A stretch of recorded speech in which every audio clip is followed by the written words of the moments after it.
திருப்பதி திருமலை கோவில் பல அற்புதங்களுக்கு பெயர் பெற்றது. இந்த கோவில் இந்தியாவில் மட்டுமில்லாம உலகம் முழுவதிலையும் பிரசித்தி பெற்ற புனித யாத்திரைகள்ல ஒன்றாகும். விஷ்ணுவுடைய அவதாரம் என நம்பப்படக்கூடிய வெங்கடேச பெருமானுக்கு இந்த கோவில் அர்ப்பணிக்கப்பட்டிருக்கு. இந்த கோவில் ஆந்திர மாநிலம் சித்தூர் மாவட்டத்தில் அமைஞ்சிருக்கு. முதல்ல நமக்கு திருப்பதினாலே நினைவுக்கு வர்றது 7 மலைகள் தான். இந்தியாவுடைய பணக்கார கோயில்களில் முதலிடத்துல இருக்கக்கூடிய திருப்பதி சுவாமியை தரிசிக்க பக்தர்கள் பல மணி நேரம் காத்திருக்க கூட தயங்குறது இல்லை. அப்படி பெருமாளை தரிசிக்க வேணும் அப்படின்னா 7 மலைகளை கடந்து தான் செல்லணும். இப்படி மலைகளை மையமாக்கி பெருமாள் இருப்பதனால இவருக்கு மலையப்பர், 7 மலையான், மலைக்குனிய நின்றான் அப்படிங்கிற சிறப்பு பெயர்களும் உண்டு. இந்த திருப்பதி 7 மலைகளுக்கான சிறப்பம்சங்கள் என்னென்ன, ஏன் ஒவ்வொரு மலைக்கும் ஒரு குறிப்பிட்ட பெயர் வந்துச்சு அப்படிங்கிறத இந்த காணொலியில நாம பார்க்கலாம். திருவேங்கடவன் கோவில் கொண்டுள்ள சப்தகிரி அப்படின்னு சொல்லப்படக்கூடிய 7 மலைகளுடைய பெயர்கள் கருடாத்ரி, விருஷபாத்ரி, அஞ்சனாத்ரி, நீலாத்ரி, சேஷாத்ரி, வேங்கடாத்ரி, நாராயணத்ரி.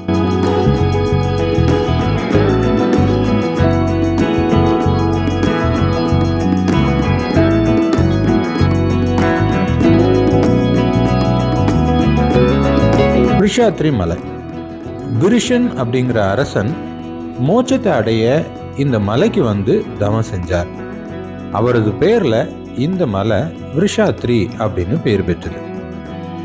விருஷபன் அப்படிங்கிற அசுரன் பெருமாள்கிட்ட சண்டை போட்டான். இறுதியில தன்னுடைய தவறை உணர்ந்து இதுக்கு பரிகாரமா பக்தர்களுடைய பாதம் படும் இடத்துக்கு தன்னுடைய பெயரை வைக்கும்படி வேண்டினான். அதன்படி அவனது பெயர்ல இது விருஷபாத்ரி மலை அப்படின்னும் பெயர் பெற்றது.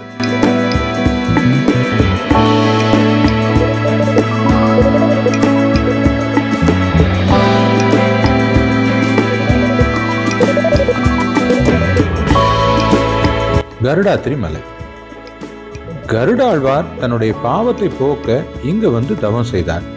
அதனால இது கருடாத்ரி மலை அப்படின்னு பெயர் பெற்றது. இது கருடமலை அப்படின்னு சொல்லலாம். இங்க சுவாமியை வணங்க வந்த கருடாழ்வார் வைகுண்டத்திலிருந்து 7 மலையை எடுத்து வந்தார். அதனால் இது கருடமலை அப்படின்னு பெயர் பெற்றதுன்னும் உண்டு.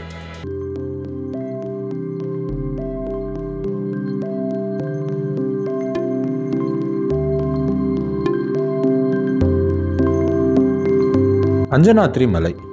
குழந்தை பாக்கியம் கிடைக்கிறதுக்கு ஆதிவராகரை வேண்டி அஞ்சனா தேவி தவம் செஞ்ச மலை.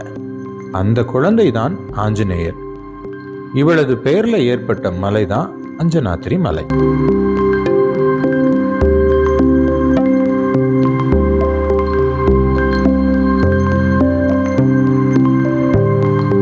நாராயணாத்ரி மலை. பூலோகத்துல பெருமாள் தங்குறதுக்காக நாராயண மகரிஷியால அடையாளம் காட்டப்பட்ட மலை இது.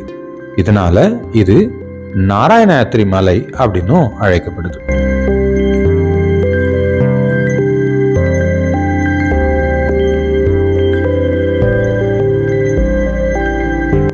வேங்கடாத்ரி மலை.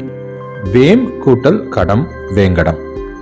வேம் அப்படின்னா பாவம், கடம் அப்படின்னா எரிபடுதல். அதாவது இந்த மலையில நம்முடைய பாதங்கள் பட்டதுமே பாவங்கள்லாம் எரிஞ்சு சாம்பலாகிறோம் அப்படிங்கிறது பொருள். பாவங்களை போக்கக்கூடிய மலை அப்படிங்கிறதுனால இதுக்கு வேங்கடாத்ரி மலை அப்படின்னு பேர். இந்த மலையில வெங்கடாசலபதியாக மகாவிஷ்ணு கோலத்துல காட்சி தர்றார்.